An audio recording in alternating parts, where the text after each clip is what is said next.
নমস্কার। কথায় কথায় কথামৃত অনুষ্ঠানের ২৭৪তম পর্বে আপনাদের স্বাগত। আপনারা এই অনুষ্ঠান দেখছেন প্রাণারাম বাংলা ইউটিউব চ্যানেলে, যেখানে সপ্তাহে ৬ দিন সোম থেকে শনিবার সম্প্রচারিত হয় কথায় কথায় কথামৃত, আর রবিবার কোষ্ঠীপাথর প্রাণারাম চ্যানেলে সম্প্রচারিত হয় শ্রী শ্রী মায়ের কথা। প্রত্যেকটি অনুষ্ঠানই শুরুর সময় রাত্রি ৯টা। শ্রী শ্রী রামকৃষ্ণ কথামৃততে আমরা গতকাল ছিলাম এবং আজকেও সানন্দে অবস্থান করব ১৪ই সেপ্টেম্বর ১৮৮৪ প্রসঙ্গে। দক্ষিণেশ্বরে শ্রীরামকৃষ্ণ তার নিজের ঘরে উপবিষ্ট ছিলেন, মধ্যাহ্ন সেবার পরে কথা হচ্ছিল, অসাধারণ সমস্ত প্রসঙ্গ হচ্ছিল। নরেন্দ্রনাথ গান গাইছিলেন, কোন্নগরের ভক্তেরা উপস্থিত ছিলেন। ওই যে জায়গাটিতে আমরা গতকাল থেমেছিলাম সেইখানটিকে একটুখানি শুনে নিয়ে, স্মরণ করে নিয়ে তার পরের অংশে আজকে আমরা প্রবেশ করব শ্রী শ্রী রামকৃষ্ণ কথামৃততে, যার সূচনায় কথামৃতকার শ্রীযুক্ত মহেন্দ্রনাথ গুপ্ত বা শ্রীম বা মাস্টার মহাশয় উদ্ধৃত করছেন, তব কথামৃতং তপ্ত জীবনং কবিভিরীড়িতং কল্মষাপহং শ্রবণমঙ্গলং শ্রীমদাততং ভুবি গৃণন্তি ইয়ে ভূরিদা জনাঃ।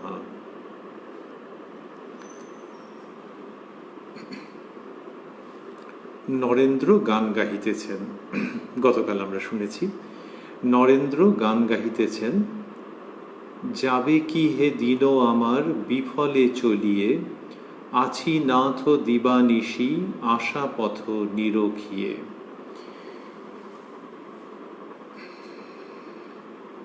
সাধক গান শুনিতে শুনিতে ধ্যানস্থ হইয়াছেন। ওই আগের দিন আমরা সাধকের প্রসঙ্গ শুনেছিলাম, যিনি দক্ষিণেশ্বরে ঠাকুরের কাছে এসে উপস্থিত হয়েছিলেন। ঠাকুর তক্তপোষের উত্তরে দক্ষিণাস্য হইয়া বসিয়া আছেন। বেলা ৩টা-৪টা হইবে। পশ্চিমের রৌদ্র আসিয়া তাহার গায়ে পড়িয়াছে, মানে সাধকের। ঠাকুর তাড়াতাড়ি একটি ছাতি লইয়া তাহার পশ্চিম দিকে রাখিলেন, যাহাতে রৌদ্র সাধকের গায়ে না লাগে। এই পর্যন্ত আমরা শুনেছিলাম। তারপরে আজকের অংশ, আজকে প্রবেশ করছি তার পরের অংশে।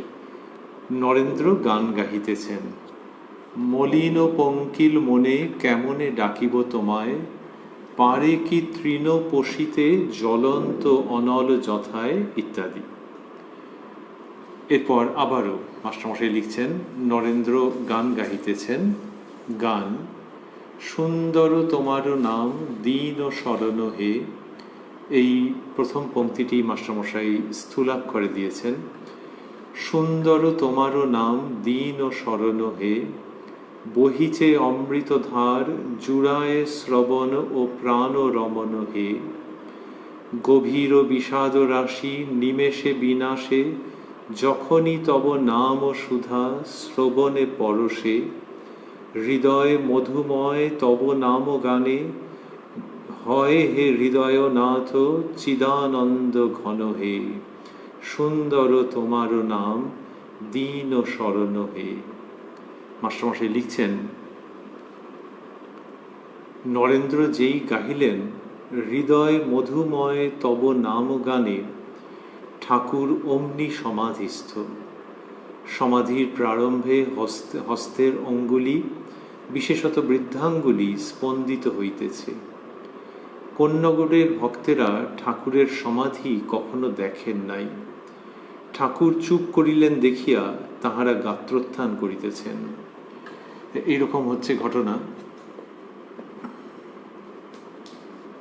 মাস্টারমশাই লিখছেন যে নরেন্দ্রনাথের গানের মধ্যে যেই তিনি গেয়েছেন ওই অংশটি, হৃদয় মধুময় তব নাম গানে, ঠাকুর অমনি সমাধিস্থ হয়ে গেছেন। কি অপূর্ব দৃশ্য!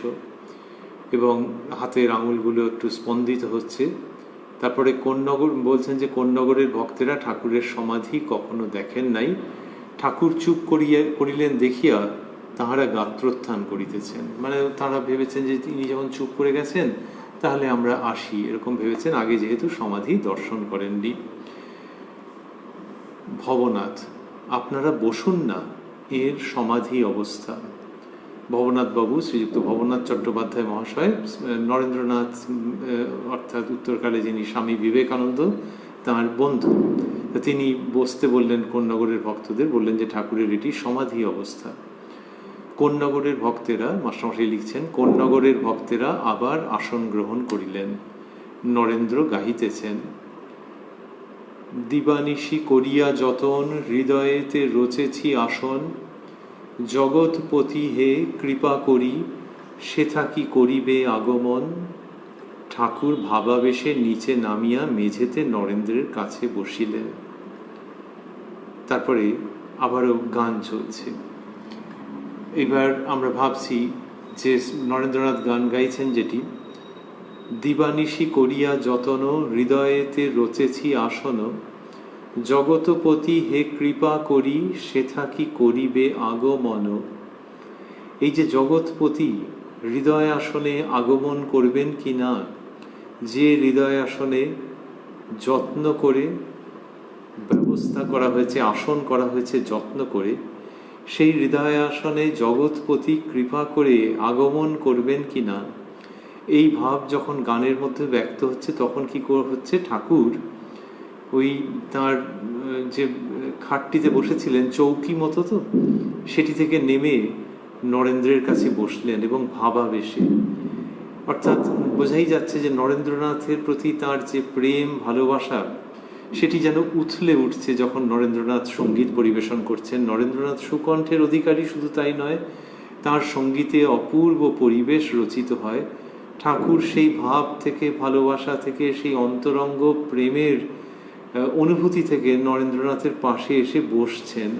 আর আমাদের আনন্দ হচ্ছে ভাবতে এইটি যে জগৎপতি হে কৃপা করি, জগৎপতি হে কৃপা করি সেথা কি করিবে আগমন। এই গান যখন হচ্ছে তখন জগৎপতি শ্রীরামকৃষ্ণ সত্যি সত্যি আগমন করছেন, নরেন্দ্রের পাশে বসছেন। অন্যভাবে ভাবতে গেলে ওই যে গানের মধ্যে উল্লিখিত হলো, দিবানিশি করিয়া যতন হৃদয়েতে রচেছি আসন, সেই হৃদয় আসনে শ্রীরামকৃষ্ণ উপনীত হচ্ছেন, উপবিষ্ট হচ্ছেন, অবতরণ করছেন অতুল প্রেমে, সহানুভূতিতে ও ভক্ত বাৎসল্যে। তারপর নরেন্দ্রনাথের গান চলছে, চিদাকাশে হলো পূর্ণ প্রেম চন্দ্রোদয় হে। এই পংক্তিটিও স্থূলাক্ষরে দেওয়া আছে। চিদাকাশে হলো পূর্ণ প্রেম চন্দ্রোদয় হে, উথলিল প্রেম সিন্ধু কি আনন্দময় হে। জয় দয়াময়, জয় দয়াময়, জয় দয়াময়। এই গান যখন হচ্ছে, মাস্টারমশাই লিখছেন, জয় দয়াময় এই নাম শুনিয়া ঠাকুর দণ্ডায়মান, আবার সমাধিস্থ। সমাধিস্থ শব্দটি স্থূলাক্ষরে। নরেন্দ্রনাথ যখন গান গাইছেন, চিদাকাশে হলো পূর্ণ প্রেমচন্দ্রোদয় হে, এবং পরে আসছে জয় দয়াময়, তখন ঠাকুর শ্রীরামকৃষ্ণটি শুনে দণ্ডায়মান হচ্ছেন ও আবার সমাধিস্থ হচ্ছেন। এই যে ঘন ঘন সমাধি, এটি শ্রীরামকৃষ্ণের মাঝে মাঝে হতো। আর যারা দেখেছেন তারা অবাক হয়ে গেছেন যে অধ্যাত্ম ভাব এই রকম ভাবে শরীরের মধ্যে দিয়ে অপূর্ব রূপে বিকশিত হয়। রূপ এবং অরূপের একই বিচিত্র সম্মিলন, যাতে মন ঊর্ধ্বগামী হয়ে যায় নিমেষেই। শ্রীরামকৃষ্ণ এরকম ভাবে সমাধিস্থ হচ্ছেন। এই সমাধি কোনো যেন চেষ্টা করে নয়, দীর্ঘক্ষণ ধ্যানের পর সমাধি তা নয়, মুহুর্মুহু সমাধি হচ্ছে। তার একটি স্তবে রচিত হয়েছে, ধৃত সহজ সমাধিং চিন্ময়ং কোমলাঙ্গং। এই যে ধৃত সহজ সমাধিং, খুব সহজে স্বাভাবিকভাবে এই সমাধি হচ্ছে। শ্রীরামকৃষ্ণ গভীর থেকে গভীরতম ভাবে মগ্ন হয়ে যাচ্ছেন, সেই সমাধির কথাই লেখা হচ্ছে। এবং সেটি আমরা রয়েছি 14ই সেপ্টেম্বর 1884 প্রসঙ্গে। শ্রীরামকৃষ্ণ ওই রকম ঘন ঘন সমাধিস্থ হয়ে যাচ্ছেন। এখানে আমরা দেখছি নরেন্দ্রনাথের গানকে উপলক্ষ করে তার মন কোন অচিন রাজ্যে গিয়ে উপনীত হচ্ছে। ভক্তেরা সেই দৃশ্য দেখে আহ্লাদিত হচ্ছেন, ঋদ্ধ হচ্ছেন, হৃদয় মন পরিপূর্ণ হয়ে যাচ্ছে। অনেকক্ষণ পরে, মাস্টারমশাই লিখছেন, অনেকক্ষণ পরে কিঞ্চিৎ প্রকৃতিস্থ হইয়া আবার মেঝেতে মাদুরের উপর বসিলেন। বলছেন যে অনেকক্ষণ পরে কিঞ্চিৎ প্রকৃতিস্থ হইয়া আবার মেঝেতে মাদুরের উপর বসিলেন। এবারে কি হলো?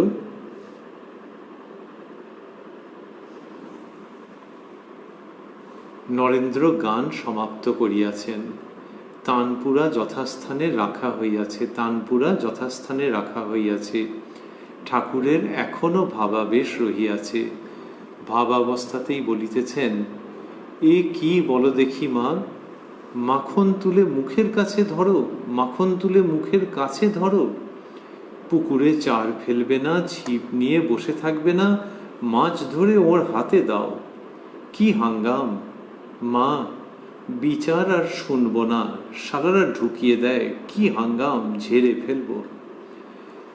সে বেদ বিধির পার, বেদ বেদান্ত শাস্ত্র পড়ে কি তাকে পাওয়া যায়? নরেন্দ্রের প্রতি, বুঝেছিস, বেদে কেবল আভাস। এই শ্রীরামকৃষ্ণ যে বলছেন দেববাণী, ইঙ্গিতপূর্ণ ছোট ছোট উক্তি, তার মধ্যে বড় বড় সম্ভাবনা, বড় বড় সত্য, বড় বড় স্বপ্ন, বড় বড় শুদ্ধ আধ্যাত্মিকতা। বলছেন মাস্টারমশাই যে অনেকক্ষণ পরে কিঞ্চিৎ প্রকৃতিস্থ হইয়া আবার মেঝেতে মাদুরের উপর বসিলেন। ওই যে দাঁড়িয়ে উঠেছিলেন তো, মেঝেতে মাদুরের উপর বসলেন, নরেন্দ্রের গান সমাপ্ত করেছেন, ঠাকুরের এখনো ভাবাবেশ রয়েছে এবং ভাবাবস্থাতেই বলছেন, এ কি বলো দেখি মা, মাখন তুলে মুখের কাছে ধরো। এটির অর্থ বোঝা তো দুরূহ, তবে মনে হয় যে ভক্তদের কল্যাণের জন্য সব কিছুই তাকে করে দিতে হবে। মা যেন সেই রকম দেখিয়ে দিচ্ছেন যে আরে মাখন তুলে মুখের কাছে ধরবো, সব বুঝিয়ে বলবো, সাধন কতটা করবে তারা। কিন্তু মায়ের ইচ্ছা, শ্রীরামকৃষ্ণ বলতেন যে ইচ্ছাময়ীর ইচ্ছা, যেমন বলতেন তিনি যন্ত্রী আমি যন্ত্র, কিন্তু তা সত্ত্বেও মায়ের কাছে অবাক হয়ে গিয়ে এরকম যেন অভিমান করে বলছেন, এরকম যেন খুব মৃদু একটা প্রতিবাদের মতো করে বলছেন, এ কি বলো দেখি মা, মাখন তুলে মুখের কাছে ধরো। অর্থাৎ মায়েরও যেন ইচ্ছে রয়েছে আর ভক্তও যেন সেটি চাইছেন। পুকুরে চার ফেলবে না, ছিপ নিয়ে বসে থাকবে না, মাছ ধরে ওর হাতে দাও। এ হয় নাকি কখন?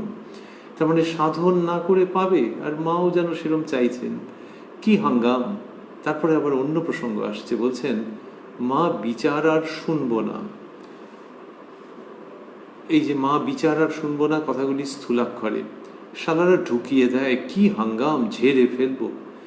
এই যে শ্রীরামকৃষ্ণ বিচারের কথা শুনতে চাইছেন না, শাস্ত্রীয় বিচার শুনতে চাইছেন না। তিনি নিজে বিচারের কথা বলেছেন, নিত্যানিত্য বস্তু বিচারের কথা বলেছেন। জগতে কোনটি নিত্য অর্থাৎ চিরস্থায়ী আর কোনটি অনিত্য অর্থাৎ স্বল্পস্থায়ী, সেটি বিচার করতে হয়। কিন্তু ওটি প্রথম অবস্থায় শ্রীরামকৃষ্ণ বলেছেন যে বৈরাগ্যকে দৃঢ় করবার জন্যে, অনিত্য বস্তু থেকে অভ্যাসের দ্বারা মন তুলে নেওয়ার জন্য ওই নিত্যানিত্য বস্তু বিচার। কিন্তু তারপরে শুধু মাকে নিয়ে থাকা, মন তুই দেখ আর আমি দেখি আর যেন কেউ নাহি দেখে, এই রকম সব গানের প্রসঙ্গ উল্লেখ করেছেন শ্রীরামকৃষ্ণ। আর তখন বিচারকে যেন মনে হয়েছে আগন্তুক, ইন্ট্রুডার। সেইটা শ্রীরামকৃষ্ণ যেমন ভক্তদের শিখিয়েছেন, তেমনি নিজের জীবনের দিক থেকে যেখানে তিনি মায়ের কথা ভাবছেন, মায়ের জন্য সাধনা করছেন, মায়ের জন্য কাতর হচ্ছেন, সেইখানেও ওই বিচারকে তিনি আর কিছুতেই ঢুকতে দিচ্ছেন না। এখানে বললেন যে মা বিচার আর শুনবো না, মানে কেউ যদি বিচার করেন সেটা শুনলে ওনার অসুবিধে হচ্ছে, শালারা ঢুকিয়ে দেয়, কি হাঙ্গাম, ঝেড়ে ফেলবো। তার মানে বিচারের প্রসঙ্গ শুনবো না। এই কেন বিচারের প্রসঙ্গ শুনবেন না? ওই বিচারের প্রসঙ্গ শুনতে গেলে তিনি ওই যে ব্রহ্ম জগৎ ইত্যাদি সম্পর্কে শুনতে গেলে যে সময়টা যাচ্ছে, সেই সময়ে মাতৃভাবে যে বিভোর হয়ে থাকা, বুঁদ হয়ে থাকা, সেটি হবে না। তাহলে বিচার তো সত্য, কিন্তু ওটা মগজের ব্যাপার, বুদ্ধির ব্যাপার, কিন্তু হৃদয় দিয়ে যে মাকে ডাকা, সেই সময়টুকুনি তো ওই জায়গায় চলে যাচ্ছে বিচারে। এটি একটি। আরেকটি হচ্ছে যে ওই জ্ঞান বিচারের প্রসঙ্গে শ্রীরামকৃষ্ণের সমাধি হয়, এবং সেই যে সমাধি, সেই সমাধি প্রায় জড় সমাধি, এবং তিনি বলছেন যে মা বেহুশ করিসনি। কেন বেহুশ করবেন না? তার কারণ শ্রীরামকৃষ্ণই বলছেন যে ভক্তি ভক্ত লয়ে থাকবো। তাহলে জ্ঞান পথের যে সমাধি, সেইখানে শ্রীরামকৃষ্ণ কিছুতেই থাকতে চাইছেন না, ভক্তি ভক্ত নিয়ে থাকতে চাইছেন। ভক্তদের সঙ্গে তিনি মিশবেন, ঈশ্বরীয় কথা বলবেন, ভক্তি রসের আস্বাদন করবেন। ওই জন্য বিচার নয়, সমাধি নয়। এই যে শ্রীরামকৃষ্ণ এটি বলছেন, এটি আবারও আমরা ভাবছি শুধু যে তার নিজের অবস্থা হিসেবেই প্রদর্শিত হচ্ছে বা দেখতে পাওয়া যাচ্ছে তা নয়, তিনি এটি সাধনেরও পথ রূপে দেখাচ্ছেন।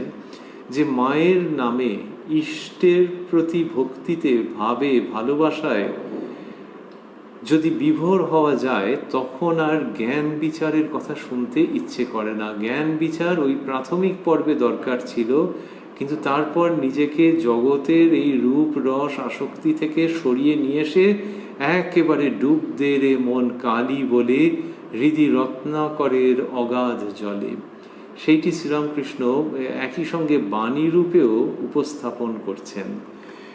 বলছেন সে বেদবিধির পার, এই শব্দগুলি স্থূলাক্ষরে আছে, মানে সেই পরম বস্তু, তিনি বেদবিধির পার। বেদ বেদান্ত শাস্ত্র পড়ে কি তাকে পাওয়া যায়? এটা তাহলে বেদ বেদান্ত শাস্ত্র পড়ে তাকে পাওয়া যায় না কেন? বেদ বেদান্তে তো তারই কথা আছে। শ্রীরামকৃষ্ণ বোঝাচ্ছেন যেটি শাস্ত্রের লক্ষণ, যে শাস্ত্র হচ্ছে যেটা পড়লে কিছুটা আভাস পাওয়া যাচ্ছে, ইঙ্গিত পাওয়া যাচ্ছে, একটা সন্ধানের মতো পাওয়া যাচ্ছে, যেটি ধরে অগ্রসর হতে হবে, ডুব দিতে হবে। আর সেই ডুব দেওয়ার মধ্যে তিনি ঘুরে ফিরে ভক্তির প্রসঙ্গ নিয়ে আসছেন। তাহলে বেদ বেদান্তের মধ্যে বেদান্ত বলতে শ্রীরামকৃষ্ণ বোঝাতেন অদ্বৈত বেদান্ত, সাধারণত তাই বুঝিয়েছেন সর্বত্র। তাহলে ওই অদ্বৈত চিন্তার মধ্যে গেলে পর তখন আর এই ভক্তির মাধুর্য মানুষকে সেরকমভাবে স্পর্শ করে না, সে মানুষ সেটার থেকে দূরে থাকে। তো সেইখানে তিনি বলছেন যে বেদ বেদান্ত শাস্ত্র পড়ে কি তাকে পাওয়া যায়? তাহলে বেদ বেদান্ত শাস্ত্র পড়লে কি হচ্ছে? আবারও ওই বুদ্ধির দিকে, বুদ্ধির নানান কলাকৌশলের দিকে মন চলে যাচ্ছে, তাতে তাকে পাওয়া যায় না। বেদ বেদান্তের প্রতি শ্রীরামকৃষ্ণের এইটি। তাহলে শাস্ত্র যে রয়েছে, শাস্ত্র রয়েছে ওই জন্যই যে তার মধ্যে দিয়ে ওই ইঙ্গিতটুকুনি পাওয়া যাচ্ছে, ইঙ্গিতটুকুনি পাওয়া যাচ্ছে, সেটিকে নিয়ে সাধন করতে হবে। শাস্ত্র কখনোই এমন কিছু বলে দিচ্ছেন না যেটিকে ধরে বোঝা হয়ে গেল মানে সমস্তটা বোঝা হয়ে গেল। ওটা হৃদয়ঙ্গম করতে হবে, ওইটি ধরে সাধন করতে হবে।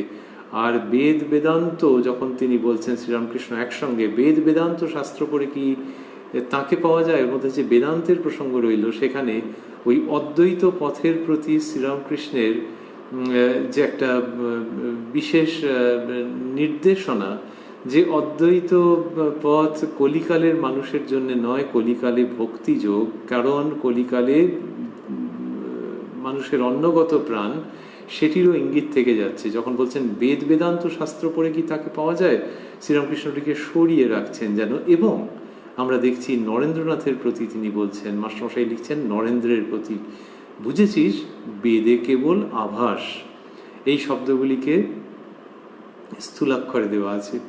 বুঝেছিস, তার মানে নরেন্দ্রনাথের বিশেষভাবে দৃষ্টি আকর্ষণ করছেন এই দিকে, যে নরেন্দ্রনাথ ব্রাহ্ম সমাজের সভ্য ছিলেন, এক সময় যাতায়াত করতেন, আর নিরাকারের দিকে খুব প্রবণতা ছিল। তাকে এটি বলছেন যে বুঝেছিস বেদে কেবল আভাস।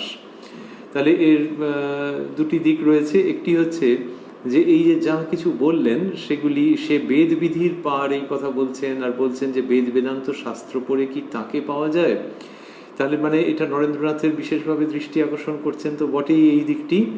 আরেকটি হচ্ছে যে যখন বলছেন বেদে কেবল আভাস, তার মানে হচ্ছে যে ওই শাস্ত্রপাঠ যাতে বেশি না করেন নরেন্দ্র, শুধু শাস্ত্রপাঠ, শুধু বৌদ্ধিক বিচার যাতে বেশি না করেন, সেটিও শ্রীরামকৃষ্ণ উপস্থাপন করছেন। নরেন্দ্রনাথকে সেই শিক্ষা দিচ্ছেন, নরেন্দ্রনাথকে সেই পথ দেখাচ্ছেন যে ওই পথে যেও না বাবা, যে বেশি শুষ্ক জ্ঞান বিচার। তাই বুঝেছিস বেদে কেবল আভাস, এটি একটি দিক। আরেকটি দিক হচ্ছে যে বেদে যদি আভাস থাকে তাহলে সত্যবস্তু, সত্যবস্তু অন্তরে ডুব দিয়ে সাধন করে পাওয়া যায়, আর সত্যবস্তু এই সামনে উপস্থিত। ভগবান শ্রীরামকৃষ্ণ উপস্থিত, তিনি বেদ ও মূর্তি। এই স্বামী বিবেকানন্দই পরে বলবেন, নরেন্দ্রনাথ পরবর্তীকালে বলছেন তিনি বেদ ও মূর্তি। তো সেই বেদে কেবল আভাস, যার আভাস তাঁরই পূর্ণ প্রকাশ এই শ্রীরামকৃষ্ণের রূপে। তবে সকলে সেটি ধরতে পারে না, পারার কথাও নয়, হয়তো ধীরে ধীরে পারবে। তো নরেন্দ্রকে বলছেন, নরেন্দ্রের প্রতি, বুঝেছিস বেদে কেবল আভাস, এটি বলছেন শ্রীরামকৃষ্ণ, যিনি একটু আগেই বলেছেন সে বেদবিধির পার। কি অপূর্ব যে সে বেদবিধির পার, মানে সেই পরম সত্য বেদবিধির পার। শ্রী শ্রী রামকৃষ্ণ লীলা প্রসঙ্গতে আছে যে শ্রীরামকৃষ্ণ বলেছেন নিজেকে দেখিয়ে এখানকার অনুভূতি বেদ বেদান্তকে ছাড়িয়ে গেছে। তাহলে ওই যে তার ভেতরে যে অনুভূতি হচ্ছে, তিনি নিজে আনন্দের সঙ্গে, কিন্তু একটা বাচ্চা ছেলের মতো সহজ ভঙ্গিতে বলছেন এখানকার অনুভূতি বেদ বেদান্তকে ছাড়িয়ে গেছে। তার মানে বেদ বেদান্তের মধ্যে যা আছে সেইটিকে ছাড়িয়ে যাচ্ছে, এখানকার অনুভূতি আরও উচ্চ, আরও গভীর, যেভাবেই ভাবা হোক না কেন। শ্রীরামকৃষ্ণ বেদ বেদান্ত যে সব একেবারে নিজে পড়েছেন তা নয়, কিন্তু তিনি শুনেছেন, শুনে তিনি জানেন যে বেদ বেদান্তের মধ্যে কি আছে। কারণ ঘুরে ফিরে তো বিভিন্ন সময় একই প্রসঙ্গ আসছে, নানান দিক থেকে আলো ফেলা হচ্ছে। তো সেখানে বেদ বেদান্তের মধ্যে যা আছেন শ্রীরামকৃষ্ণ সেগুলি জানেন। আর তিনি কীরকম একটা বিস্মিত আনন্দের সঙ্গে বলছেন যে এখানকার অনুভূতি বেদ বেদান্তকে ছাড়িয়ে গেছে, যে যে ভেতরে যে অনুভূতি হচ্ছে সেটা ছাড়িয়ে গেল। কেউ যদি একটা কোনো জায়গায় যান, পুরীতে যান, কি অস্ট্রেলিয়ায় যান, কি মুর্শিদাবাদে যান, গিয়ে একটা খুব সুন্দর দৃশ্য দেখেন, আর তার আগে বাড়ি থেকে বেরোবার আগে বেশ কিছুকাল ধরে তিনি নেটে পড়েছেন, বইপত্র পড়েছেন, ইউটিউবে ভিডিও দেখেছেন যে ওই স্পটটা দারুণ একেবারে, এবং তার কত রকমের ভিডিও রয়েছে, আবার বইতে ভ্রমণের সব বইতে লেখা আছে দারুণ, সেই সমস্ত পড়েছেন। এইবার যখন সেখানে গেলেন, অস্ট্রেলিয়া হোক, পুরী হোক, মুর্শিদাবাদ হোক, তখন ভিতরে এত আনন্দ হচ্ছে, আর মনে হচ্ছে যে যা পড়েছি, যা দেখেছি সেগুলোকে ছাপিয়ে যাচ্ছে। ওহ কি অসাধারণ! তখন লোকে ওই ধরনের ভাষা বলে, বিশদ করে বলতে পারে না, পারার কথাও নয়, তখন বলে ওহ কি অসাধারণ। যদি বলে, এমনিতে চুপ করে থাকে হয়তো, আর যদি অন্য কোনো লোক থাকে তার সঙ্গে হয়তো একটুখানি ভাগাভাগি করলো, কিন্তু ভাষা ওই রকম যে ওহ কি অসাধারণ। এই ইউটিউব দেখে কি এই কখনো বোঝা যায়, বা ওই বর্ণনা শুনে, তবে হ্যাঁ অমুক বলেছিল ভাগ্যিস, ওহ কি দারুণ, চমৎকার, এরকম বলতে থাকে। তার মানে ওখানে যা পড়েছে এই অনুভূতি তাকে ছাড়িয়ে যাচ্ছে। অস্ট্রেলিয়া নয়, পুরী নয়, মুর্শিদাবাদ নয়, অন্তরের আধ্যাত্মিক আলো, অন্তরের অপূর্ব সত্যের উদ্ভাস, অন্তরের আনন্দপূর্ণ জমাট অনুভূতি যখন হচ্ছে, শ্রীরামকৃষ্ণ বলছেন বেদ বেদান্তকে ছাড়িয়ে গেছে। সেটি নরেন্দ্রনাথের সামনে বললেন যখন, যে সে বেদবিধির পার, তখন আমাদের শ্রীরামকৃষ্ণের এই ঘনীভূত শক্তিশালী সত্য উপলব্ধি, মৌলিক অনুভব, সেটির কথা বিশেষভাবে মনে পড়ছে, এবং সেটি তিনি নরেন্দ্রের সামনে ব্যক্ত করছেন আর বলছেন যে বুঝেছিস বেদে কেবল আভাস। এটি অপূর্ব একটি দৃশ্য। বেদে যার আভাস তিনি সামনে রয়েছেন, কিন্তু নিজের মুখে বলছেন না, শুধু ওইটুকুনি বলেছেন যে সে বেদবিধির পার।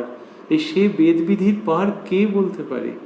যিনি ওই রকম অবস্থায় উপনীত হয়েছেন। আবার যদি ভাবা হয় যে স্বামী বিবেকানন্দ যে বললেন বেদ ও মূর্তি, তাহলে তিনি যদি বেদ ও মূর্তি হন, তাহলে আবার এখানকার অনুভূতি বেদ বেদান্তকে ছাড়িয়ে গেছে, এটা কি করে হলো? বেদান্তের মধ্যেই রয়েছে যে দ্বে বিদ্যে বেদিত্যব্যে পরাচা অপরাচৈব। এই যে পরা এবং অপরা, তার মধ্যে পরাবিদ্যা, পরাবিদ্যা হচ্ছে যার দ্বারা সেই অক্ষর পুরুষকে জানা যায়, সেই অক্ষর পুরুষ অধিগম্য হন। তাই ওই পরাবিদ্যা সম্পর্কে আমাদের বেদান্তে বলা হচ্ছে যে এটি কোনো গ্রন্থের মধ্যে নেই, কেউ লেখেনি, কেউ পড়েনি, কেউ কাউকে বোঝাতে পারে না, কিন্তু একটা কিছু আছে। সেই যে বিদ্যা, যখন ওটি লব্ধ হচ্ছে তখনই বোঝা যাচ্ছে যে হাজার পড়াশোনা করে যেটা না হয়েছে এখন পাওয়া গেল। যখন যাচ্ছে ওটা তো একটা বিদ্যা, যে একটা তো প্রক্রিয়া আছে, কিন্তু সেই প্রক্রিয়াটাকে সুনির্দিষ্টভাবে নির্দেশ করা যায় না, কিন্তু একটা প্রক্রিয়া যার দ্বারা ওটি লাভ হচ্ছে, সেটিকেই বলা হচ্ছে, সেই যে অনুভূতি, সেই যে উপলব্ধি, তাকে বলা হচ্ছে পরাবিদ্যা। এই যে বিদ্যা, ওই অনুভূতি তথা এই পদ্ধতি, এই পদ্ধতির দ্বারা সেই অক্ষর পুরুষ অধিগম্য হন। তো এটি যখন বলা হচ্ছে বেদান্তের মধ্যে, তখন তার মধ্যে তো পরিষ্কার করেই উল্লিখিত হচ্ছে যে যা কিছু বলা হয়েছে, লেখা হয়েছে, আলোচিত হয়েছে, তার দ্বারা ওই রকম আভাস ইঙ্গিত মাত্র রয়েছে, কিন্তু সত্যিকারের যে বস্তু, তাহলে ওইগুলো আভাস ইঙ্গিতগুলো ভুল নয়, কিন্তু সত্যিকারের যে পরম সত্য, পরমার্থ, সেটি ওগুলোকে ছাপিয়ে রয়েছে কোনো একটা অজানা অনির্দেশ্য পদ্ধতির দ্বারা তাকে পাওয়া যায়, এবং সেটি হচ্ছে পরাবিদ্যা। এটি যখন বেদান্তের মধ্যে রয়েছে, বেদান্তের মধ্যে মানে ওই বেদাদি শাস্ত্রের মধ্যে রয়েছে, তাহলে যিনি বেদ ও মূর্তি, তার আর বলতে কোনো অসুবিধা থাকছে না যে এখানকার অনুভূতি বেদ বেদান্তের পার। সেটি বেদান্তের এই উক্তিকেই নতুনভাবে নিয়ে আসছে, বেদান্তের উক্তিকে নতুনভাবে দৃষ্টিগোচর তথা প্রতিষ্ঠিত করছে। শ্রীরামকৃষ্ণ এই সমস্ত কথা বলছেন। রয়েছি আমরা 14ই সেপ্টেম্বর 1884 প্রসঙ্গে। তারপরে বলছেন, মাস্টারমশাই লিখছেন, নরেন্দ্র আবার তানপুরা আনিতে বলিলেন। ঠাকুর বলিলেন, আমি গাইব। এখনো ভাবাবেশ রহিয়াছে, ঠাকুর গাহিতেছেন। তো ওই যেখানে লেখা আছে আমি গাইব, ওটি স্থূলাক্ষরে দেওয়া আছে।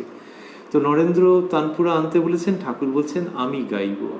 কি অসাধারণ দৃশ্য, যে যেন সেই বাচ্চা ছেলের মতো, যে নরেন্দ্র গাইবে নাকি, না আমি গাইব। এখনো ভাবাবেশ রহিয়াছে, ঠাকুর গাহিতেছেন। সেই ভাবাবেশের মধ্যে ঠাকুর গাইছেন। এ দৃশ্য ভাগ্যিস কথামৃত লেখা ছিল, তাই নাহলে কি করে ফোটানো যাবে।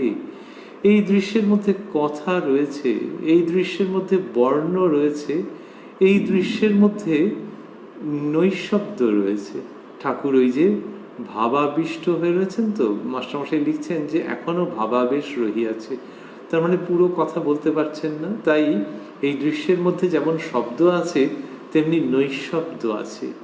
এই দৃশ্যের মধ্যে দেবতার উপস্থিতি আছে, এই দৃশ্যের মধ্যে পারিজাত সৌরভ আছে। কথামৃতের পক্ষেই সম্ভব সেটিকে পুনরায় ভক্তজনের মনের কাছে নিয়ে এসে উপস্থাপন করা, যে এবার যে যার মতো ওটিকে অনুধ্যান করতে থাকো। মাস্টারমশাই লিখছেন, এখনো ভাবাবেশ রহিয়াছে, ঠাকুর গাহিতেছেন, আমি ওই খেদে খেদ করি শ্যামা, তুমি মাতা থাকতে আমার জাগা ঘরে চুরি গো মা। আমি ওই খেদে খেদ করি শ্যামা, তুমি মাতা থাকতে আমার জাগা ঘরে চুরি গো মা। ওই প্রথম পংক্তিটি আমি ওই খেদে খেদ করি শ্যামা স্থূলাক্ষরে দেওয়া আছে। আমি ওই খেদে খেদ করি শ্যামা, তুমি মাতা থাকতে আমার জাগা ঘরে চুরি গো মা। তারপর বলছেন, মা বিচার কেন করাও, এগুলিও স্থূলাক্ষরে। মা বিচার কেন করাও, আবার গাহিতেছেন। তাহলে এই যে বলছেন আমি ওই খেদে খেদ করি শ্যামা, এ নানান অর্থে শ্রীরামকৃষ্ণের গানের মধ্যে দিয়ে এটি প্রতিভাত হচ্ছে, উৎসারিত হচ্ছে। এই যে আমি খেদ করি কেন, যে তুমি থাকতে আমার এরকম হয়ে গেল, জাগা ঘরে চুরি, জাগা ঘরে চুরি গো মা। তো জাগা ঘরে চুরি কোথায়? ওই জ্ঞানেতে যেন ভাসিয়ে নিয়ে যাচ্ছে। মাগো, তোমার চরণ ধরে যে পড়ে থাকবো, তোমাকে নিয়ে যে আস্বাদন করব, তোমার শ্রীমুখের দিকে তাকিয়ে যে জীবনের সব কিছু পাওয়া হয়ে যাবে, তার জায়গায় কি করলো, ওই জ্ঞান বিচার আমাকে টেনে নিয়ে চলে গেল জাগা ঘরে চুরি। আমি ওই খেদে খেদ করি শ্যামা, তুমি মাতা থাকতে আমার জাগা ঘরে চুরি গো মা। তারপর বলছেন, মা বিচার কেন করাও, এটি স্থূলাক্ষরে আছে। মা বিচার কেন করাও, আবার গাহিতেছেন, এবার আমি ভালো ভেবেছি, ভালো ভাবির কাছে ভাব শিখেছি। ঘুম ভেঙেছে আর কি ঘুমাই, যোগে জাগে জেগে আছি। যোগ নিদ্রা তোরে দিয়ে মা, ঘুমেরে ঘুম পাড়ায়েছি। কি সুন্দর গান। এবার আমি ভালো ভেবেছি, ভালো ভাবির কাছে ভাব শিখেছি। ঘুম ভেঙেছে আর কি ঘুমাই, যোগে জাগে জেগে আছি। ঘুম ভেঙেছে, কত জন্মের ঘুম সেটি ভেঙেছে, আর ঘুমাবো না, যোগে জাগে জেগে আছি। যোগনিদ্রা তোরে দিয়ে মা ঘুমেরে ঘুম পাড়িয়েছি, যোগনিদ্রা তোরে দিয়ে মা ঘুমেরে ঘুম পাড়ায়েছি। ঠাকুর বলিতেছেন আমি হুঁশে আছি, এখনো ভাবাবস্থা। কি সুন্দর! তা তিনি বলছেন আমি হুঁশে আছি। তিনি মায়ের কাছে মাঝে মাঝেই বলেছেন মা বেহুশ করিস না, ওই সমাধিস্থ যাতে না হয়ে যান, সেই জন্য মায়ের কাছে তার কি কাতরতা। মাস্টারমশাই লিখছেন যে সেই স্বর শুনলে পাষাণ বিগলিত হইয়া যায়, ঠাকুরের সেই কাতর ভঙ্গি। তো তিনি ওরকম ভাবে বলছেন, তো বলছেন বেহুশ করিস না, তো তার মানে যাতে একেবারে সমাধিস্থ হয়ে না যান, সেই জন্যে ওই রকম ভাবে তিনি বলছেন, মায়ের কাছে প্রার্থনা করছেন যে মা বেহুশ করিস না। আর এই যে হুঁশে যেন থাকবার চেষ্টা করছেন, এই ভক্তির জগতে থাকবার চেষ্টা করছেন। মানুষ সমাধি লাভ করবার জন্যে সাধনা করে, সমাধি লাভ হলো মানে তো সবই হয়ে গেল। শ্রীরামকৃষ্ণের ক্ষেত্রে দেখা যাচ্ছে যে তিনি সমাধি চাইছেন না, তিনি এই ভক্তি ভক্তের জায়গায় থাকতে চাইছেন। সেটি শুধু শ্রীরামকৃষ্ণের উচ্চাবস্থা বোঝবার জন্য উল্লিখিত হচ্ছে তা নয়। ঠাকুর শ্রীরামকৃষ্ণ এই ভক্তদের মধ্যে যে থাকতে চাইছেন, সেই প্রেম বিশেষভাবে দৃষ্টি আকর্ষণ করছে। প্রেম শব্দ ওজনে কম পড়ে যাচ্ছে। তিনি সমাধি সুখকে যেন দু হাতে কোনো রকমে, তার তো খুব কৃশ দেহ ছিল, শরীরের শক্তি ছিল না, মনের যা শক্তি সমস্ত দিয়ে যেন সমাধিকে দূরে শরীর ধরিয়ে রেখে দিয়েছে, যে কিছুতেই না, কিছুতেই না, একদম অ্যালাউ করব না, এই ভক্তি ভক্ত নিয়ে থাকবো, এই যে শ্রীরামকৃষ্ণের ভাব সেটি দেখতে পাচ্ছি। এবং ওই যে দু হাতে করে সরিয়ে রাখা, তার জন্যই ওইটি বলা আমি হুঁশে আছি। তার মানে he is ক্লিঙ্গিং on to this world of devotees and devotion. কোনো রকমে এই জগৎটাকে আঁকড়ে ধরে থাকা, যে সমাধির দিকে যেন আমাকে মা ওইদিকে নিয়ে না যায়। তা বলছেন যে আমি হুঁশে আছি। মাস্টারমশাই লিখছেন ঠাকুর বলিতেছেন আমি হুঁশে আছি, এখনো ভাবাবস্থা। তারপর গান চলছে, সুরাপান করি না আমি সুধা খাই জয় কালী বলে, মন মাতালে মাতাল করে মদ মাতালে মাতাল বলে। ঠাকুর বলিয়াছেন মা বিচার আর শুনবো না। ওই যে বিচারের প্রসঙ্গ যেই হচ্ছে, তখনই শ্রীরামকৃষ্ণের এই অসুবিধে হয়ে যাচ্ছে, তিনি বিচার শুনতে চাইছেন না। আগে আমরা দেখেছি এই দিনেরই ঘটনায় যে সেই যে সাধক, কোন্নগরের সাধক, তিনি এসে কিছু বিচারের কথা তুলেছিলেন, বড্ড তীক্ষ্ণভাবে এইসব কথা বলেছিলেন। ভঙ্গির প্রসঙ্গ যদি ছেড়েও দেওয়া যায়, ওই বিচারের কথা হচ্ছিল, ঠাকুর তাকে কি সুন্দর করে উত্তর দিচ্ছিলেন, কিন্তু দেখা যাচ্ছে মন আর ওইটা চাইছে না, মন একেবারে বিচারের কথা চাইছে না, মন ভক্তির মধ্যে লীন হয়ে, মগ্ন হয়ে, সম্পৃক্ত হয়ে, জারিত হয়ে থাকতে চাইছে। তিনি বলছেন যে ওইরকম, ঠাকুর বলিতেছেন, মাস্টারমশাই লিখছেন ঠাকুর বলিয়াছেন মা বিচার আর শুনবো না। আর তার আগে কি গান করলেন, সুরাপান করি না আমি সুধা খাই জয় কালী বলে, মন মাতালে মাতাল করে মদ মাতালে মাতাল বলে। পা টলছে শ্রীরামকৃষ্ণের সেরম অবস্থায় জননী শারদামণিকে একবার বলেছিলেন, ওগো আমি কি মদ খেয়েছি? শ্রী শ্রী মা বলেছিলেন না, তুমি মায়ের ভাবামৃত খেয়েছো। মা বলছেন না, তুমি মায়ের ভাবামৃত খেয়েছো। আর এখানে দেখছি ঠাকুর গান গাইছেন, যেহেতু মায়ের নামে মত্ত হলে তার সেই মাতালের মতনই, মত্ত ব্যক্তির মতোই অবস্থা হয়ে যায়। বাইরের লোক তো অনেক সময় ভাবেও তাই, যে কি একটা পা এখানে পড়ছে, একটি ওদিকে, ইনি কি অবস্থায় না, তাই সেরকম মনে হচ্ছে নাকি কারু। তা সেই গানের উল্লেখ করছেন, সুরা পান করি না আমি সুধা খাই জয় কালী বলে। এখানে জয় কালী শব্দ দুটিও পদকর্তা খুব সুন্দরভাবে এবং খুব সতর্কভাবে বসিয়েছেন। বোঝা যায় যে মদ্যপান করে তারা ওইরকম ধরনের বলে, তো সেই ভঙ্গিটাকে রাখা আছে। কিন্তু সুধা খাই, সুরা পান করি না আমি সুধা খাই জয় কালী বলে, মন মাতালে মাতাল করে মদ মাতালে মাতাল বলে। যাদের ওই রকম স্বভাব তারা ওরকম বলে, আসলে মন মাতালে মাতাল করে, কারণ সুধা খাই জয় কালী বলে। মাস্টারমশাই লিখলেন ঠাকুর বলিয়াছেন মা বিচার আর শুনবো না। তারপরে কি হচ্ছে, তারপরে লিখছেন নরেন্দ্র গাহিতেছেন, আমায় দে মা পাগল করে আর কাজ নেই, আর কাজ নাই জ্ঞান বিচারে, আমায় দে মা পাগল করে, আর কাজ নাই জ্ঞান বিচারে। তোমার প্রেমের সুরা পানে করো মাতোয়ারা, ও মা ভক্ত চিত্ত হরা, ডুবাও প্রেম সাগরে, আমায় দে মা পাগল করে, আর কাজ নাই জ্ঞান বিচারে। নরেন্দ্রনাথ এই সমস্ত গান গাইছেন এবং কি সুন্দর অবস্থা হচ্ছে সেটি আমরা লক্ষ্য করছি এবং চমৎকারভাবে মানুষজন মুগ্ধ হয়ে যাচ্ছেন এই ঈশ্বরীয়ভাবে।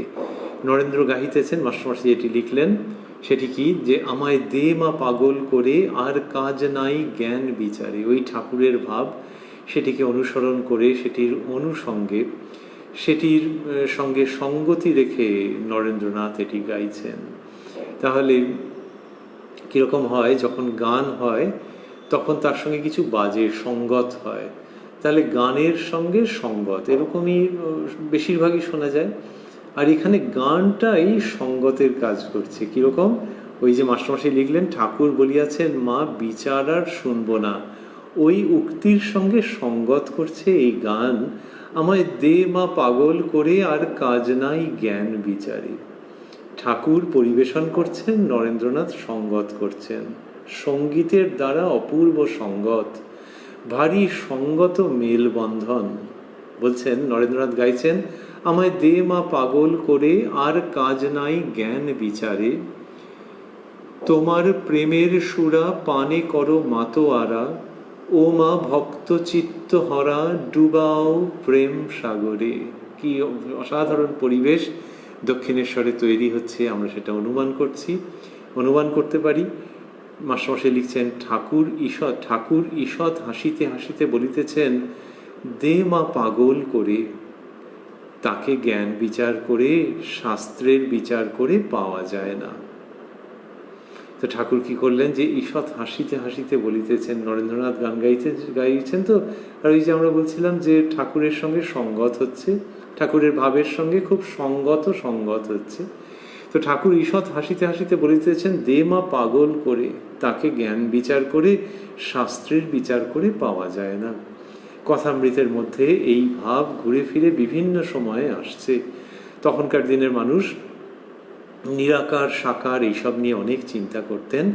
তো শ্রীরামকৃষ্ণ সেই যুগের প্রেক্ষিতে বলেছেন যে অত বিচার দরকার নেই গো, ভাবের মধ্যে ডুব দাও, ডুব দিয়ে যা পাবে সেটিরই সন্ধান করো, সেইটি তোমার উদ্দেশ্য এ যুগের। আর যদি বলো জ্ঞান চৈতন্য নিরাকারের অনুভূতি, তাহলে এই দ্বৈত পথে ভক্তির মাধ্যমে ইষ্টের কাছে উপস্থিত হলে তিনি চাইলে, তোমার প্রবণতা যদি সেরকম হয়, তোমাকে জ্ঞানও দিতে পারেন। অর্থাৎ সেই অদ্বৈত নিরাকারের বোধও তিনিই প্রদান করতে পারেন, কারণ যিনি সাকার তিনি নিরাকার। তা সেইটি শ্রীরামকৃষ্ণ বলছেন, এবং তিনি বিভিন্ন সময় ঘুরে ফিরে ওই সাকার উপাসনা বিশুদ্ধ চিত্তে ভক্তিভাবে সুধারধে ডুব দেওয়ার জন্য আহ্বান জানাচ্ছেন ভক্তদের। আহ্বান জানাচ্ছেন মানে শুধু আহ্বান জানিয়ে ক্ষান্ত হচ্ছেন না, নিজের জীবনের নিরিখে, নিজের অপূর্ব বডি ল্যাঙ্গুয়েজের দ্বারা এবং শ্রী রামকৃষ্ণ কথামৃতের দ্বারা সেটি ভক্তের কাছে খুব সুদৃঢ়ভাবে উপস্থাপন করছেন, ভক্তকে প্রবলভাবে আকর্ষণ করছেন ওই ভাব সাগরে নিমজ্জিত হওয়ার জন্য। সেইখানেই তিনি হাসি মুখে বলছেন যে তাকে জ্ঞান বিচার করে, শাস্ত্রের বিচার করে পাওয়া যায় না। এটি সেকালের মানুষের জন্য যেমন বলেছেন, একালের মানুষের জন্যেও বটেই। 2021-এও আমরা দেখছি যে যত আধুনিক হচ্ছে তত মানুষের ওই দার্শনিক বিচারের দিকে মাঝে মাঝেই মন যায়। দার্শনিক বিচার খারাপ কিছু নয়, অসত্য নয়, ভ্রান্ত নয়, কিন্তু বুদ্ধিবৃত্তির বেশি বিকাশের সঙ্গে সঙ্গে যাতে মানুষ যান্ত্রিক না হয়ে যায় এবং ওই এমন একটা পথকে অবলম্বন করার চেষ্টা না করে যেটার উপযুক্ত দেহ মন নয়, সেই জন্যে শ্রীরামকৃষ্ণের এই বাণী আধুনিক যুগে এবং অজানিত দীর্ঘ ভবিষ্যতের জন্যেও প্রদত্ত, তাতে কোনো সন্দেহ নেই। আমরা রয়েছি উদ্বোধন কার্যালয়ে প্রকাশিত শ্রী শ্রী রামকৃষ্ণ কথামৃতের 539 পৃষ্ঠায়, রয়েছি 14ই সেপ্টেম্বর 1884-তে, রয়েছি শ্রীরামকৃষ্ণের পদপ্রান্তে দক্ষিণেশ্বরে। শ্রীরামকৃষ্ণেরই কৃপা সাপেক্ষে আগামীকাল আমরা আবারও মিলিত হব এই কথায় কথায় কথামৃত অনুষ্ঠানে। এই সময় এই প্রাণারাম বাংলা ইউটিউব চ্যানেলে আর স্মরণে রাখছি যে রবিবার করে কোষ্ঠী পাথর প্রাণারাম চ্যানেলে সম্প্রচারিত হয় শ্রী শ্রী মায়ের কথা। সবগুলি অনুষ্ঠানই শুরুর সময় রাত্রি 9টা। আর আজকে শেষ করতে করতে ভাবছি যে যিনি বেদ বিধির পার এই কথাগুলি উচ্চারণ করলেন সেই শ্রীরামকৃষ্ণ, যিনি যিনি তার শ্রীমুখে বলছেন যে তার অনুভূতি বেদ বেদান্তকে ছাড়িয়ে গেছে, সেই তিনি আবার বলছেন যে তাকে জ্ঞান বিচার করে, শাস্ত্রের বিচার করে পাওয়া যায় না। অতএব আমরাও যেন শ্রীরামকৃষ্ণ সম্পর্কে অনেক রকমের বিচারের মধ্যে না প্রবৃত্ত হই, ঈশ্বরীয় পথে আধ্যাত্মিকতার লক্ষ্যে যেন আমরা খুব বেশি মস্তিষ্ক খাটিয়ে যান্ত্রিক পদ্ধতিতে চলে না যাই। অদ্বৈত জ্ঞান বিচারের যে বৌদ্ধিক আমেজ, তার মধ্যে অজান্তেই ঢুকে পড়ে আমাদের উপযুক্ত যে ভক্তিপথ সেখান থেকে ড্রিফট করে না যাই। খুব বিশুদ্ধ চিত্তে বিচার বৈরাগ্য সহায়ে যে ভক্তিপথ শ্রীরামকৃষ্ণ নির্দেশ করছেন সেটিকে যেন আমরা প্রাণপণ অবলম্বন করবার চেষ্টা করি শ্রীরামকৃষ্ণের জীবনালোকে, শ্রী শ্রী মা স্বামী বিবেকানন্দের জীবনালোকে, শ্রীরামকৃষ্ণের ত্যাগী সন্ন্যাসী পার্ষদবৃন্দের জীবনালোকে। সেটি যেন আমরা করতে পারি এবং সেটি করতে গেলে আমরা ওই সত্যিকারের যে শ্রীরামকৃষ্ণ তার যে স্বরূপ সেটিতে উপনীত হতে পারি ওই ভক্তির দ্বারা। আবারও ভাবছি তিনি গান করলেন, সুরাপান করি না আমি সুধা খাই জয় কালী বলে, মন মাতালে মাতাল করে মদ মাতালে মাতাল বলে। তাহলে যে সুধা খাই জয় কালী বলে, সুধা এর সঙ্গে আর কাছাকাছি কি শব্দ আছে? অমৃত। আর কালী, সেটির জায়গায় কোন শব্দ বসানো যায়? ঠাকুর শ্রীরামকৃষ্ণ। কারণ মায়ের সঙ্গে মায়ের ছেলের তো কোনো তফাৎ নেই। গানের মধ্যে আছে আপনি করিলে আপনার পূজা, আপনার স্তুতি গান, ভবতারিণীর পূজারী ঠাকুর তুমি হে আমার প্রাণ। তো ওই যার পুজো হচ্ছে, যার স্তুতিগান হচ্ছে, তিনি এবং যিনি করছেন দুজনে অভিন্ন। এটি যেন সাধক তার মানসচক্ষে দেখে লিখছেন শ্রীরামকৃষ্ণের সম্বন্ধে। আপনি করিলে আপনার পূজা, আপনার স্তুতিগান, ভবতারিণীর পূজারী ঠাকুর তুমি হে আমার প্রাণ। ঠাকুর নিজের পটকে পুজো করেছেন, সেটিই সত্য। আর এখানে বলা হচ্ছে ভবতারিণীর পূজারী ঠাকুর। তো মা এবং সন্তান, মা ভবতারিণী এবং ঠাকুর শ্রীরামকৃষ্ণ মিলেমিশে অভেদ হয়ে যাচ্ছেন। সেটি ভাবতে ভাবতেই আজকের অনুষ্ঠানের আমরা সমাপনে যাই, এটি ভেবে যে ওই যে গান সুধা খাই জয় কালী বলে, সেটির অনুসরণে আমাদের উচ্চারণ কথামৃত পান করি জয় রামকৃষ্ণ বলে। ওং নিরঞ্জনং নিত্যমনন্ত রূপং, ওং নিরঞ্জনং নিত্যমনন্ত রূপং, ভক্তানুকম্পা ধৃত বিগ্রহং বৈ, ঈশাবতারং পরমেশমিড্যং তং রামকৃষ্ণং শিরসা নমামহ।